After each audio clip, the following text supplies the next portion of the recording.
Hello and welcome to the virtual service for the Unitarian Church of Staten Island, Investing Heart, what it means to be part of a community.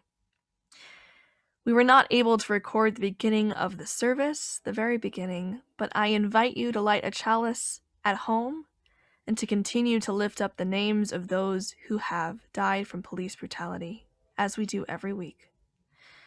We will now start with our opening hymn, which will lead to our reading and the rest of our service. Thank you so much for stopping by and for taking part in observing the Unitarian Church of Staten Island.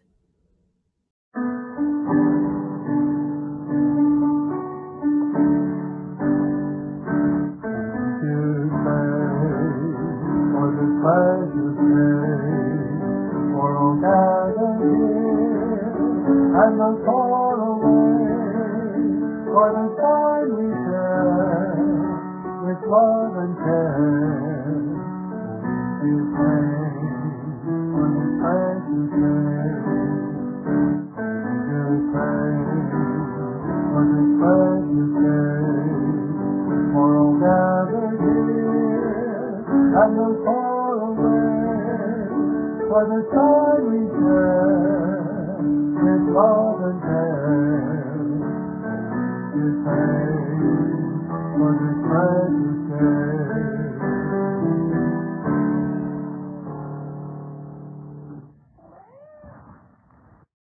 Yes, thank you for recording. Chris. Today's reading is A Lamp in Every Corner by Janine K. Grossmeyer, and it's adapted by our own Reverend Emily.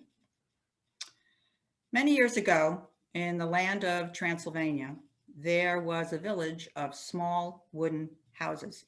The people in the village were of the Unitarian religion, and they wanted a church of their own. So all the people of the village labored long and hard to build themselves a church. The stonemasons hammered sharp chisels to cut great blocks of gray stones for the walls. The glaziers made tiny glass panes and fitted them neatly into the windows. The foresters sawed tall beech trees into enormous beams and laid the trusses for the ceiling, then covered the roof. A bell was brought from a faraway city, then hoisted by ropes with a heave and a hoe to the top of the tower. The weavers wove fine cloths for the altar table, cloths embroidered with flowers and edged with lace. The smiths hammered black iron into tall lampstands and hammered thin bronze into shining oil lamps. Finally, when the building of the church was done, the painting of the church could begin. The painters mixed bright colors, royal red and shimmering gold and brilliant blue, and everyone in the village, old and young, children and elders and townspeople, came to decorate the church. And at the end of the day, when the church was done, all of the people of the village stood back to admire it and then to sing a song of happiness and praise. "We will eat now," announced an elder of the village, because everyone was hungry after their long day's work. And later tonight, we will all come back to pray. So the people of the village went to their homes, all except one little girl named Zora and her father. They had brought their own bread and cheese. They ate their food slowly, sitting on the grass on the hillside and admiring their new church. After they had eaten, they went back inside the church. "Oh, look, Father, see how pretty the church is." "Yes, it is," said the father. "But, Father," she said suddenly, "we have not finished." "What do you mean?" "There are tall iron lampstands all on the walls, but there are no lamps. The church will be dark when the people come back." "Ah, no, little one," said the father. "The light of the church comes from its people. You shall see." He rang the bell to call the people to worship, then took his daughter by the hand and led her back outside. They waited on the grassy hillside next to their beautiful church of strong gray stone. The sun had set behind the mountains and night was coming soon, yet in the growing darkness, tiny points of light came from many directions and moved steadily up the hill. Each family is entrusted with a lamp, little one, her father explained. Each family lights its own way here. Where is our family's lamp? Your mother is carrying it. She will be here soon. The many lights moved closer together, carrying into one moving stream, all headed the same way, growing larger and brighter all the time. Zora's mother arrived, bearing a burning oil lamp in her hands. The father lifted Zora so she could see and set the family's lamp high in its tall iron stand. All around the church, other families were doing the same. Soon the church was ablaze with light in every corner, for all the people of the village had gathered to pray and sing. All through the worship service, Zora watched the lights flicker and glow. She watched her family's lamp most of all. When the service was over, her mother carried the lamp home, with the lamp lighting the way. The lamp flame lit their house when they entered home. Mother, Zora began. Yes, little one, her mother asked. Father said the light of the church comes from its people. Yes.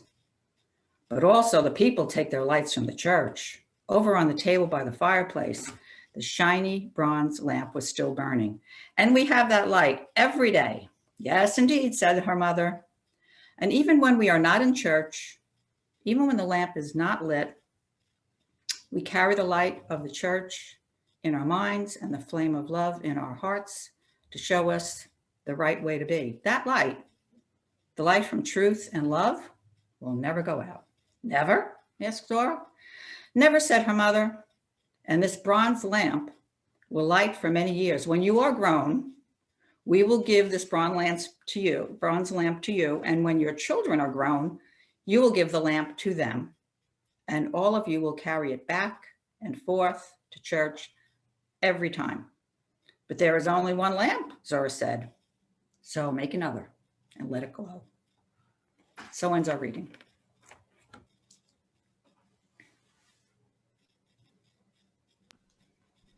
Thank you, Chris. The light of the church comes from its people. You shall see. I love this story. It's one of my favorite stories from the book, Lamp in Every Corner. It's a vision of what it means to be a Unitarian Universalist community. It's based off, loosely, a real story of an old Transylvanian Unitarian church. It reminds us of the roots of our Unitarian Universalist faith, and also who we are today. Today we welcome people of many different beliefs, of no faith, of many faiths, into our communities. Because part of our principles and beliefs is that we value the light of truth that comes from our diversity. We value our questions, our perspectives, our collective light. Even more than that beautiful moment of lamps being carried into the church. This story showcases the economics of community building. At the beginning of the story, everyone in the village had a role to contribute when building the church. The masonaries, who stacked the stones, the forester, who made the beams, the bakers, who baked the bread. And if you didn't have a job, everybody painted. Everyone gave of themselves, and finally, when it came time to be together, everyone gave light. They came to give and receive the light of community, quite literally. And did you notice the almost tangible joy of this story? The joy of being together. This heart of community when the work was finished. The story for me feels like it demonstrates a way of giving and receiving that could be called gift economy. The sense of abundance that operates on giving and receiving from others in relationship, not based on transactional arrangements or by measuring the accurate value of something.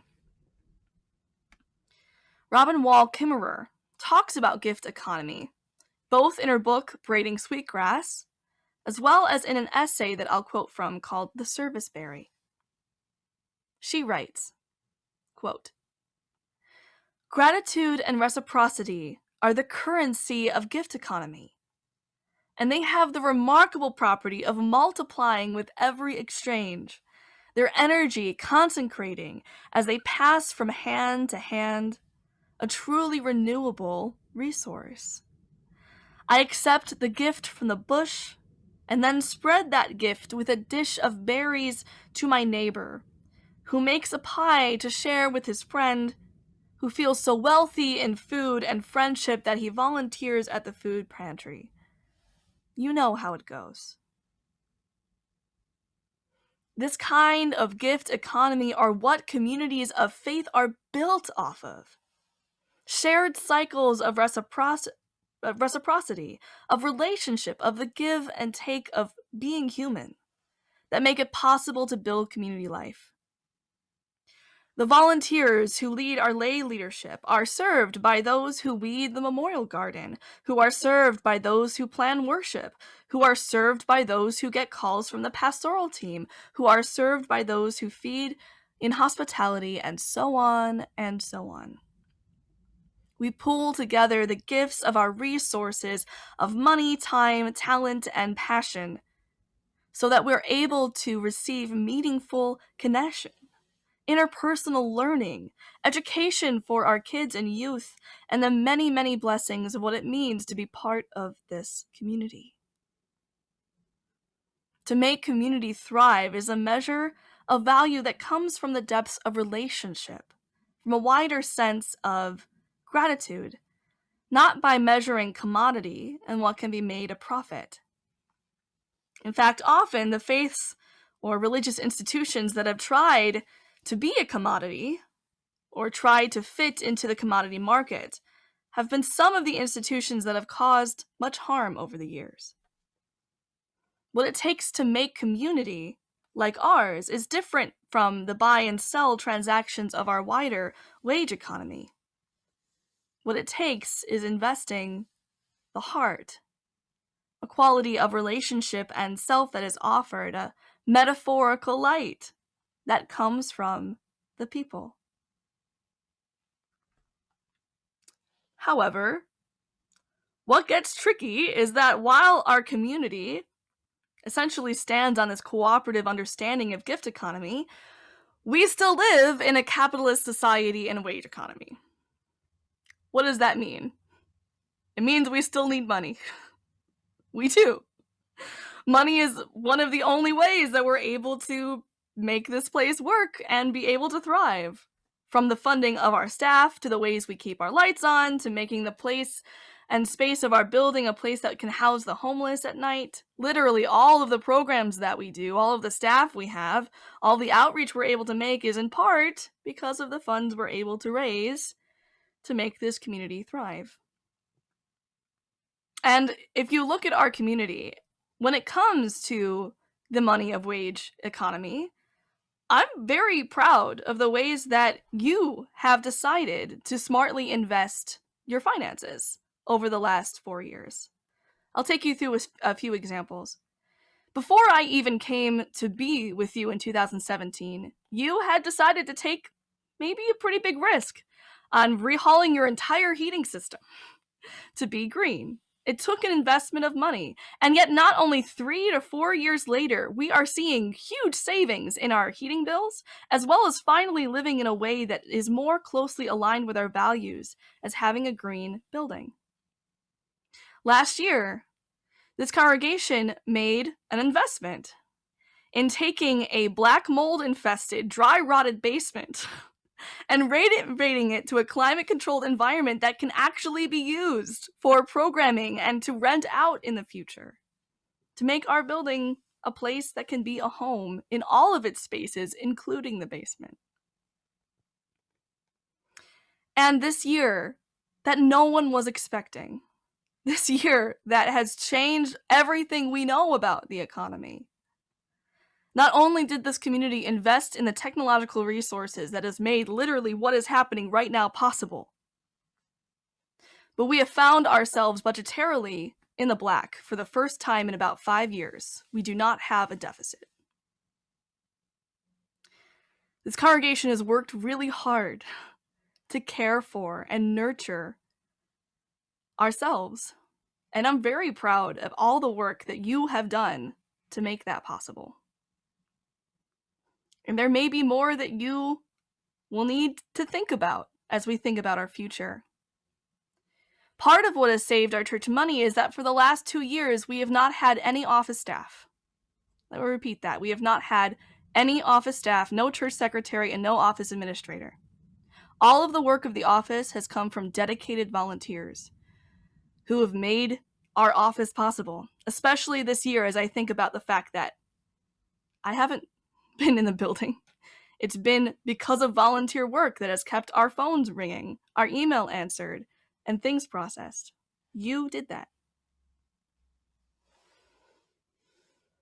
All of these choices reflect this understanding that even though we're living in a wage economy and we need money and resources to sustain ourselves, it is this cooperative give and take of what are we going to spend and invest our money in? How do we share the work of community?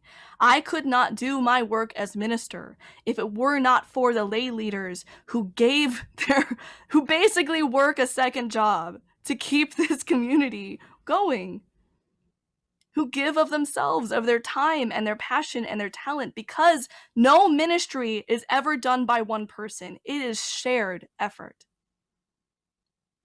I think about all the ways you have given of yourselves. The way that this community is known for social justice, that did not happen from any individual minister. That happens because of you. From the dedicated, social justice-minded leaders of this community who regularly step up to the vigils that happen all the time. The pastoral care of this community, since you've now had a minister at half-time for the last, I'd say 8 years, that's come from you. From volunteers and community members who know how to care for each other, who reach out, who tell me what's happening with other members so I can reach out, who work with us to make sure everyone knows that they are not alone and that they can be cared for. We together make the ministry of this place happen.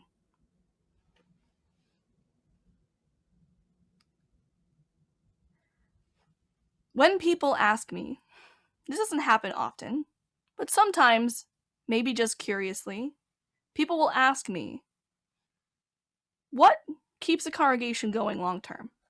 Or how long is this going to last as a community?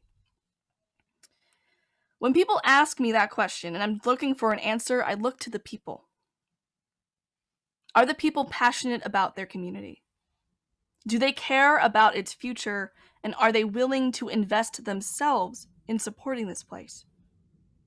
Do the people bring their light?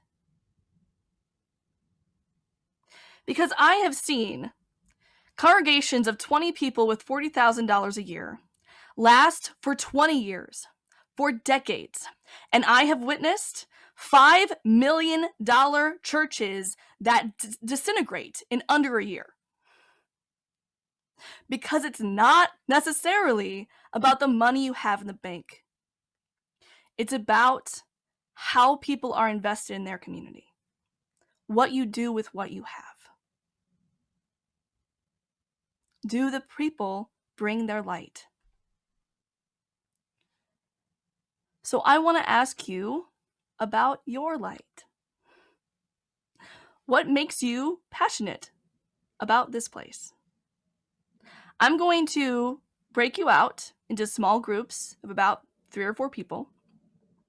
And I just want you to share why. Why do you come here? Why do you choose to spend a Sunday morning on Zoom? Why do you show up for this community? Why? I'm going to have you share with each other for about 5 minutes. All right?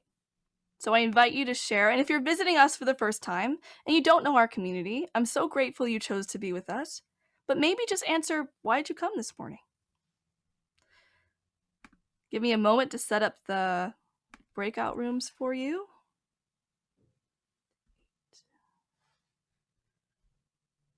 All right. See you all soon.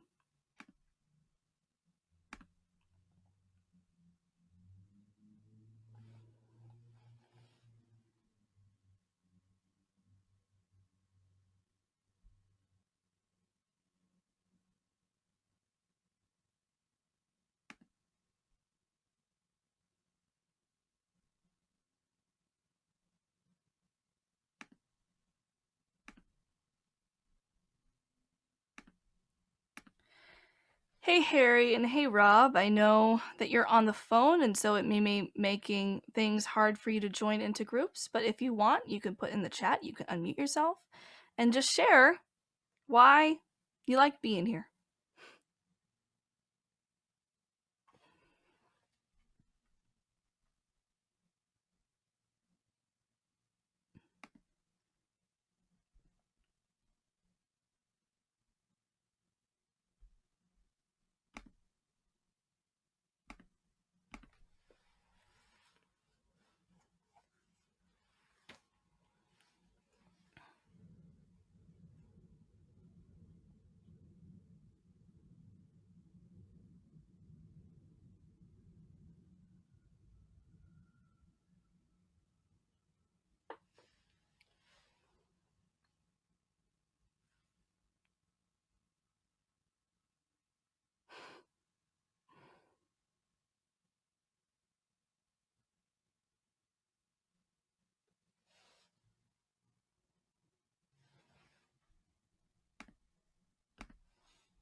For Harry and Robert, classrooms are closing now, breakout rooms are closing now, so we'll resume our service momentarily. Thank you for still being with us this morning.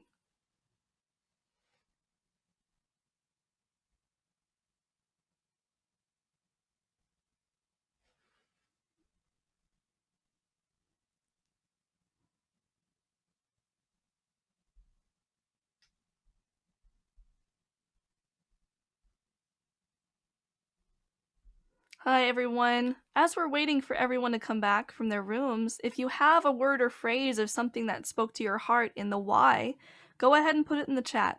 Let us know what is at the heart of your why.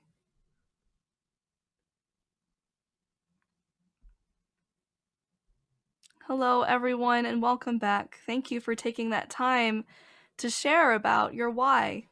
I invite you, if you feel so moved, if you have a word or phrase that's at the heart of your why do you come here? Why are we doing this together? Go ahead and put it in the chat. Just a word or phrase of why you're here. Community, values, taking care of our youth.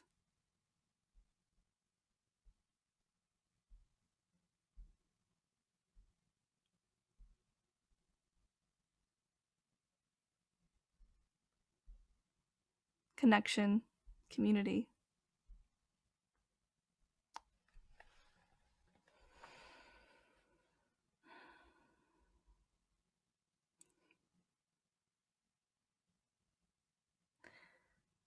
It's beautiful to see.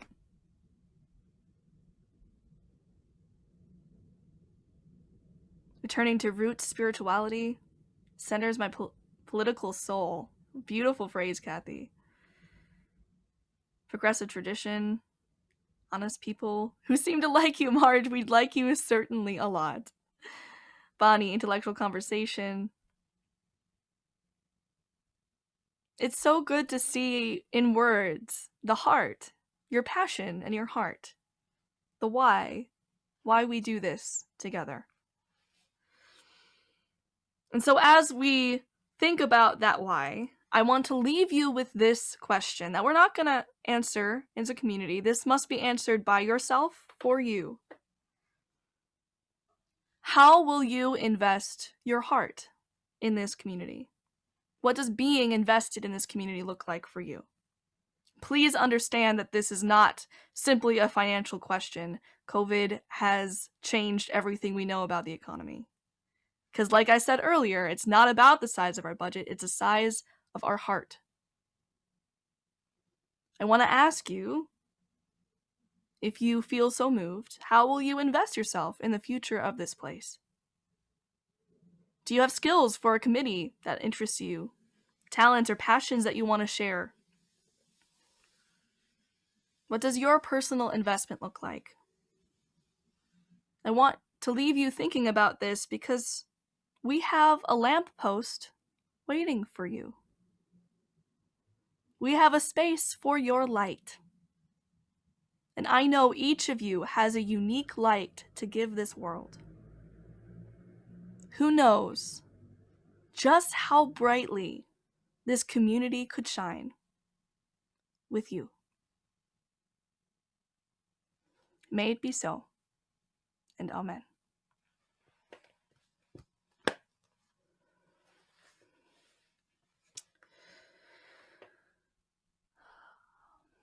Thank you, everyone, for doing something new with us today with the breakout rooms. And now is the time in our service, surprise, surprise, for the offertory. Yes, you know, it is the many gifts and resources that you give to our community that makes our community sustain itself, that keeps our lights on. And as you may notice, maybe some of you have received some pledge letters in the mail.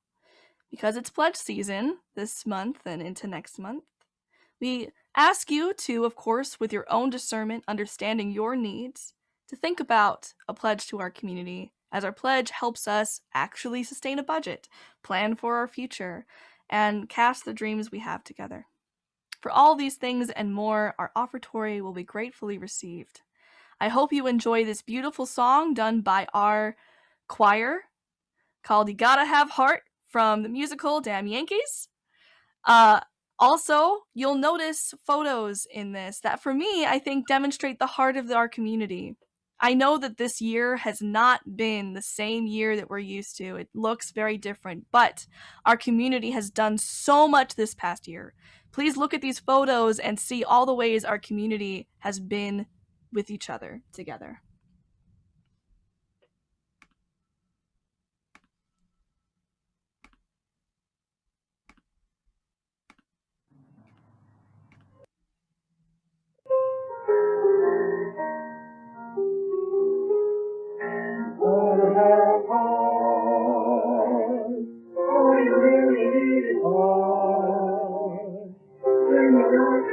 You'll never win. That's when the dream should start. Gotta have hope. Not to live around the moon. When you may appear, when next year I know. When you look as bad as you are, and you get up off the floor, you can be a hero. And open any door that much can do if I can do it. You gotta have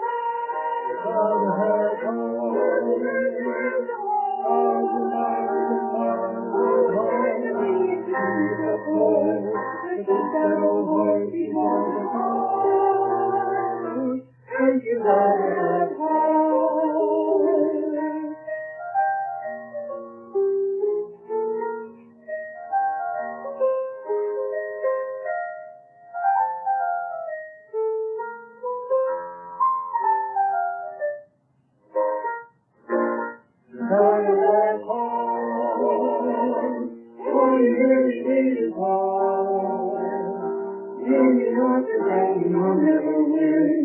That's when the dream should start.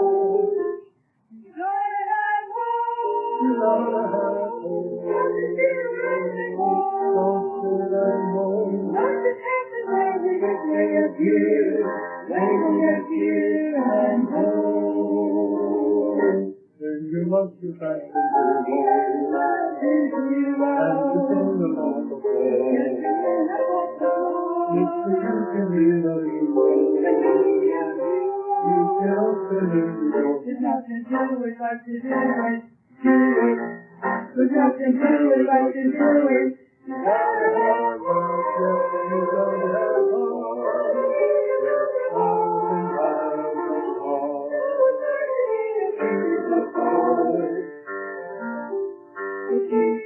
That old voice, you gotta have heart. You gotta have heart. You gotta have heart. You gotta have heart.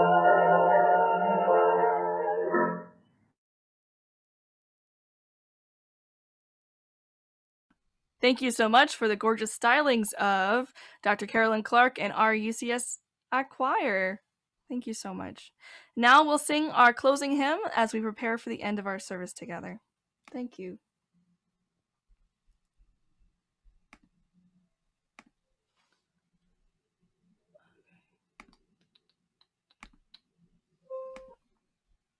Okay. Thank you.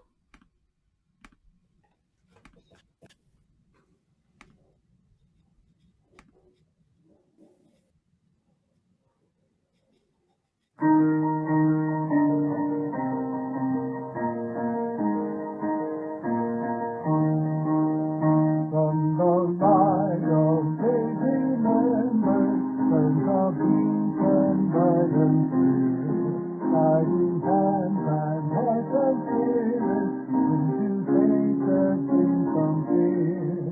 Bring the fire of the mission, set my mind and soul of man. In our hunger and our passion, to be colors on our day. With remembrance to consoling all the flames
Thank you so much, everyone. I now take it over to Chris Johnson to extinguish our chalice this morning. We extinguish this flame, but not the light of truth, the warmth of community, or the fire of commitment. For these we carry in our hearts until we are together again.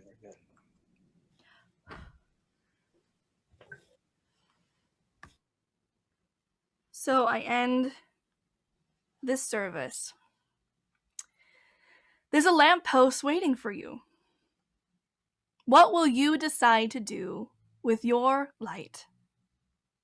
Whatever you decide to do with the light that is uniquely your own, may you find a place for it. May it shine until it fills up the corner of your world. May it be so, and amen.